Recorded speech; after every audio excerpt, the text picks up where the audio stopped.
वो लेकर आया हूँ, मैं तैयार हूँ और मुझे मारना है, मेरे बच्चों समेत मारना। मैं इस दुनिया में रहना ही नहीं चाहता। तुम गंदे तरीन लोग हो, तुम मुसलमान होने के लायक ही नहीं हो। क्यों?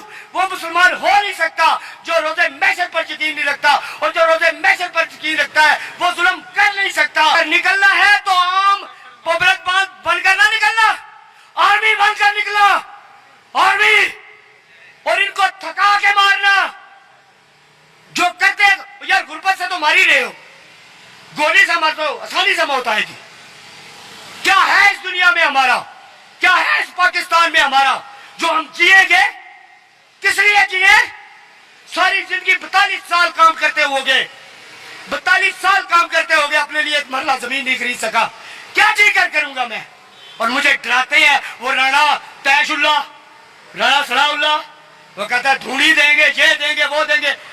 अरे ये वजारत छोड़ के आओ, मेरा मुकाबला करके दिखा दो मुझे। तुम धूनी दोगे और तुम्हारे जैसे बड़े बड़े आए और दे लेना धूनी। अगर रियासत के सारे अदारे तुम्हारी तरह मुनाफिक हुए तो मैं मरने के लिए तैयार हूं। अगर कोई मेरा हुआ तो मेरे साथ खड़ा होगा। यही बात थी ना जिस पर उसको इन्होंने सजा दी थी, क्या उसका नाम है, शहबाज गिल। यही बात आज मैं कर रहा हूं।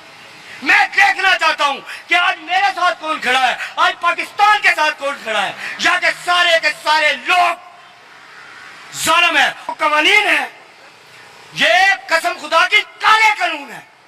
ये गोरू ने हमें गुलाम बनाने के लिए बनाए हुए हैं। अस्सलाम वालेकुम जी, मैं उस्मान मलिक और आप देख रहे हैं नया पाकिस्तान।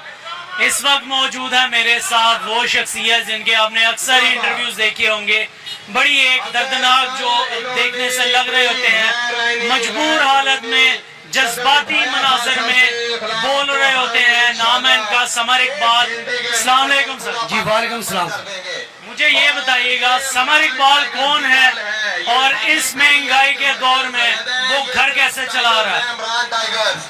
भाई पाकिस्तान इस महंगाई का हाल ना पूछे। इसलिए इस महंगाई के दौर में मैं ये इस तरह घर चला रहा हूँ कि कभी उससे पैसे पकड़ लिए मजदूरी करने के बावजूद, कभी उससे पैसे पकड़ लिए। ठीक है, तो यहाँ लोगों को गुस्सा आ जाता है। पता नहीं कितनी बार अगर मैं किसी पर कानूनी ईमान ना होता मेरे अंदर, अगर मैं दीन को ना समझता होता तो पता नहीं बच्चों को लेकर खुदकुशी कर चुका होता। चलेंगे तो वो ठीक है, पहली चीज दिन रात काम करता हूँ, 16 घंटे ड्यूटी देता हूँ, उसके बावजूद घर का बजट नहीं पूरा होता। काम क्या करते हैं आप? मैं अड्डा वर्क करता हूँ, सरमस्तारे का काम करता हूँ।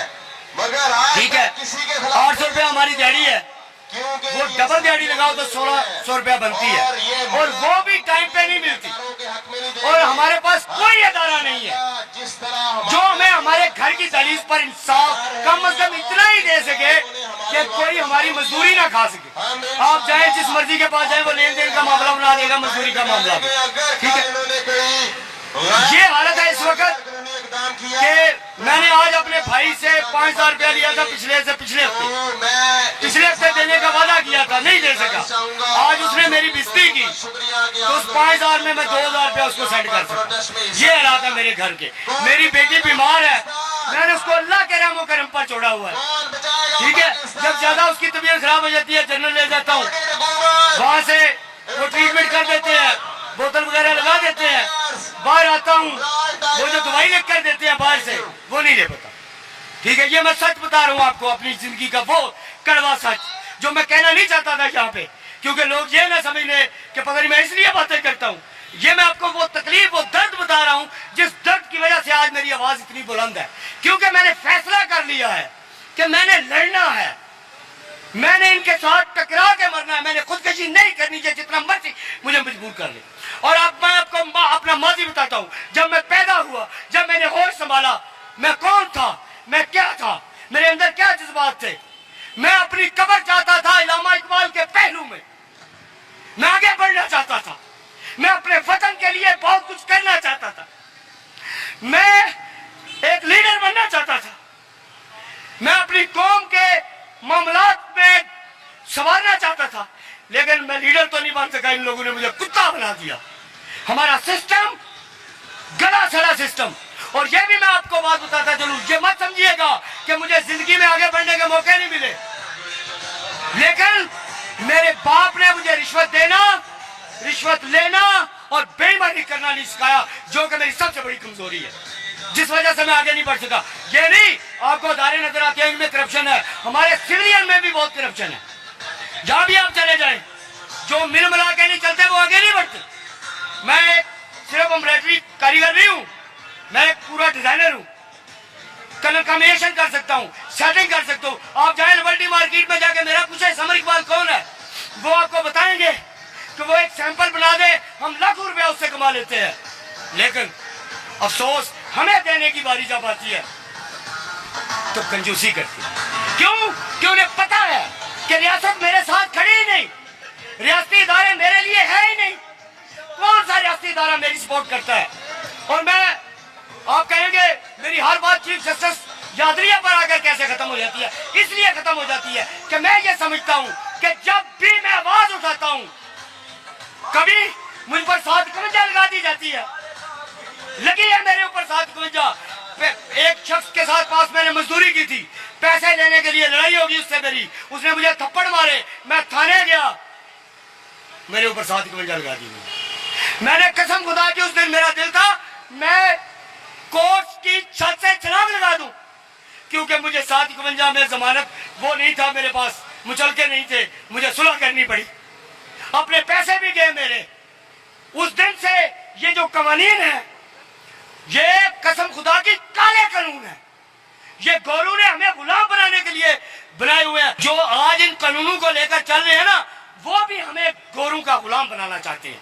सारे कानून 751, कार्य सरकार में मुदाखलत, तौहीन अदालत और इस जैसे जितने कानून है। आप मुझे बताएं, ये कार्य सरकार में मुदाखलत की बात कर लेता हूं। एक पुलिस फोर्स आती है, किसी के घर पे धावा बोलती है, उसके घर में के अंदर घुस जाती है, वो निहत्ते हैं। क्या करेंगे वो कार्य सरकार में मुदाखलत? वो अगर एहतजाज करते हैं तुम्हारी जुर्रत कैसे हुई मेरे घर में दाखिल होने की, ये कार्य सरकार में मुदाखलत हो जाती है। और फिर मैं अक्सर बात क्या करता हूँ, आप किसी वकील को के खिलाफ बात करें, सारे वकील आ जाएंगे, इकट्ठे हो जाएंगे। आप किसी जज के साथ के खिलाफ बात करें, सारे जज इकट्ठे हो जाएंगे। आप किसी पुलिस वाले, एक सिपाही के खिलाफ बात करें, एक एसपी, आईजी उसको बचाने आ जाएगा। और मुझे बचाने के लिए कोई है? कोई है जो मुझे बचाएगा? ये अदारे मेरे लिए हैं, कानून की मुझे जरूरत है, आइन की मुझे जरूरत है, इनकी सपोर्ट की मुझे जरूरत है। मैं कमजोर हूं। और लेकिन अफसोस, आप चाहे पूरे पाकिस्तान का मुताले कर ले, सर्वे कर ले, ये जब भी सपोर्ट करते हैं, ये ताकतवर को सपोर्ट करते हैं, कभी कमजोर को सपोर्ट नहीं की हुई। एक कोई तरीक का वाकया बता दे, आज मुझे यहाँ शबाज शरीफ थप्पड़ मार, मुझे अगर थप्पड़ मार दे मैं उसका कुछ नहीं बिगाड़ सकता। लानत है ऐसे दारों पर, लगाओ मुझ पर तौहीन अदालतें, लगाओ कार्य सरकार में मुदाखलत, जो करना है करो। मैं मौत के लिए कफन लेकर आया हूं, मैं तैयार हूं। और मुझे मारना है, मेरे बच्चों समेत मारना, मैं इस दुनिया में रहना ही नहीं चाहता। तुम गंदे तरीन लोग हो, तुम मुसलमान होने के लायक ही नहीं हो। क्यों? वो मुसलमान हो नहीं सकता जो रोजे महशर पर यकीन नहीं रखता, और जो रोजे महशर पर यकीन रखता है वो जुल्म कर नहीं सकता। और ये लोग रोजे महशर पर यकीन नहीं रखते, ये मुसलमान नहीं है इनके। और मैं ये जा रहा हूं लॉन्ग मार्च पे, कसम पैदा करने वाले की, जो कुछ है मेरे पास उसका जोर लगाऊंगा। मैं तो अपने बच्चों को भी साथ लेकर जाना चाहता था, लेकिन अफसोस मेरे बच्चे बहुत छोटे हैं, मैं उनको साथ नहीं लेके जा सकता, इसलिए कि अगर मैं उनको संभालूंगा या कि इनका मुकाबला करूंगा, क्योंकि ये जालिम है, ये मारेंगे मुझे, ये जुल्म करेंगे। लेकिन अब हर पाकिस्तानी को एक फैसला करना होगा, इस लॉन्ग मार्च में या तो निकलो नहीं, अगर निकलना है तो आम पब्लिक बनकर ना निकलना, आर्मी बनकर निकला, आर्मी। और इनको थका के मारना, जो करते यार, गुर्बत से तो मार ही रहे हो, गोली से मार तो आसानी से मौत आएगी। क्या है इस दुनिया में हमारा, क्या है इस पाकिस्तान में हमारा जो हम जिएंगे? किस लिए जिए? सारी जिंदगी 42 साल काम करते होगे, 42 साल काम करते होगे, अपने लिए एक मरला जमीन नहीं खरीद सका, क्या जी कर करूंगा मैं? और मुझे डराते हैं वो राणा तैशुल्ला, राणा सलाउल्ला, वो कहता है ढूंढी देंगे, ये देंगे, वो देंगे। अरे ये वजारत छोड़ के आओ, मेरा मुकाबला करके दिखा दो मुझे। तुम धूनी दोगे और तुम्हारे जैसे बड़े बड़े आए और दे लेना धूनी। अगर रियासत के सारे अदारे तुम्हारी तरह मुनाफिक हुए तो मैं मरने के लिए तैयार हूं। अगर कोई मेरा हुआ तो मेरे साथ खड़ा होगा। यही बात थी ना जिस पर उसको इन्होंने सजा दी थी, क्या उसका नाम है, शहबाज गिल। यही बात आज मैं कर रहा हूं। मैं देखना चाहता हूं कि आज मेरे साथ कौन खड़ा है, आज पाकिस्तान के साथ कौन खड़ा है। यहाँ के सारे लोग जालिम है।